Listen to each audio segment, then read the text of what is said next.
नमस्कार, मी स्नेहा वेंगुर्लेकर तुमचं स्वागत करते। आजचा हा आपला कार्यक्रम दिवाळी स्पेशल आहे। दिवाळीमध्ये आपल्याला बाजारामध्ये अनेक कंदील, दिवे मार्केटमध्ये तयार मिळतात, पण हेच दिवे आपण घरात कसे तयार करायचे हे आज आपण पाहणार आहोत। चला तर मग आता आपण सुरुवात करूया कलरिंगसाठी। माझ्याकडे काही दिवे आहेत, त्यातल्या ह्या शंखाच्या आकाराच्या दिव्याची आपण सजावट बघणार आहोत। त्यासाठी पहिले मी रेड कलर घेते। हा ॲक्रेलिक कलर आहे, त्याच्यामध्ये थोडंसं पाणी टाकून मिक्स करून घ्यायचे। हा आता आपण ह्याच्यावरती पूर्ण अप्लाय करणार आहोत रेड कलर।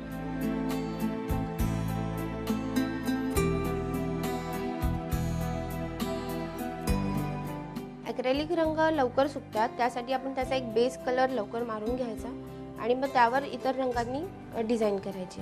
आता हा आपला कलर करून झालेला आहे। हा बेस कोट झाल्यानंतर साधारण सुकण्यासाठी 5 मिनिटं लागतात। 5 मिनिटांनंतर आपण दुसऱ्या रंगांनी ह्याच्यावरती टचअप करणार आहोत। आता हा सुखेपर्यंत आपण दुसऱ्या पण पंतीला कलर करून घेऊया।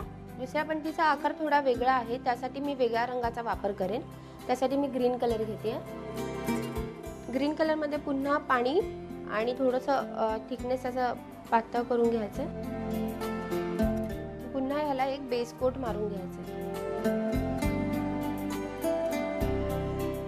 शक्यतो डार्क रंगांचा आपण बेस कोट वापरायचा, त्याकरिता आपल्याला जे डार्क रंग मिळतात त्याचा वापर करूया आणि लाईट कलरने आपण त्याच्यावरती डिझाइन करू शकतो। तसंच ह्याच्यावरती म्हणजे जे ग्लिटरचे कलर्स असतात त्यांचा वापर करून आपण त्याला सुशोभित करू शकतो। तसेच डायमंड आणि कुंदनचे स्टोन वापरून सुद्धा आपण त्याला डेकोरेट करू शकतो। आता हा आपला बेस कोट करून झालेला आहे। आता हा सुद्धा वाळण्यासाठी आपल्याला साधारण 5 मिनिटं लागतील। तोपर्यंत पहिल्या केलेल्या पंतीला आपण डेकोरेशन करून घेऊया। आता आपण ह्या रेड कलरच्या पंतीला आपण आता ग्रीन आणि येलो कलरने आपण डेकोरेशन करणार आहोत। त्यासाठी मी ग्रीन कलर घेते आणि बारीक ब्रश यूज करते। ह्या शंखावरती काही डिझाइन खूप कोरीव कामाची आहे, तिकडे आपल्याला हवं त्या ठिकाणी आपण अल्टरनेट असे 2 रंग वापरणार, जेणेकरून त्याची ब्युटी जास्त दिसून येईल। तर मी इकडे ग्रीन कलर यूज करते।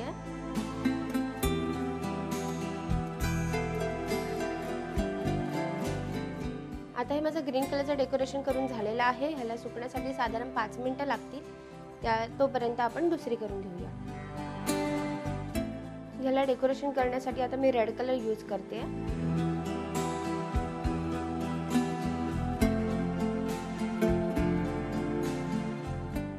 आता हे माझं डेकोरेशन करून झालेलं आहे।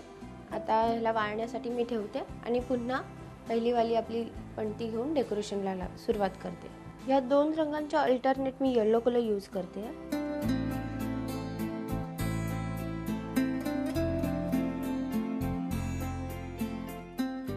माझे येलो कलरचं टचअप करून झालेलं आहे। आता हे सुकण्यासाठी ठेवते मी आणि आपण दुसऱ्या पंतीला डेकोरेशन करायला सुरुवात करूया। हिला डेकोरेशन आता आपण गोल्डन कलरने सुरुवात करणार आहोत। तर मी गोल्डन कलर घेते आणि त्यासाठी एकदम बारीक पॉइंटचा ब्रश लागेल।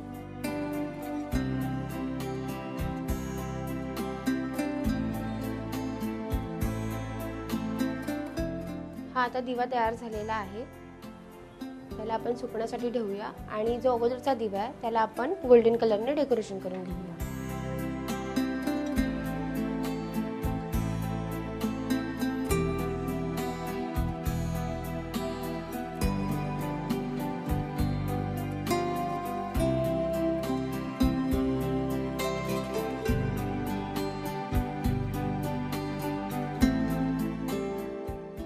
अशा प्रकारे माझी डिझाइन करून झालेली आहे।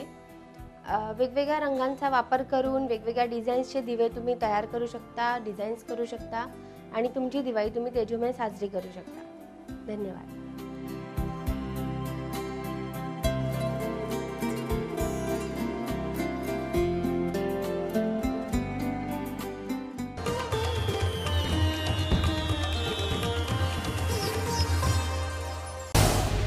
झी 24 तास रहा एक पाऊल पुढे।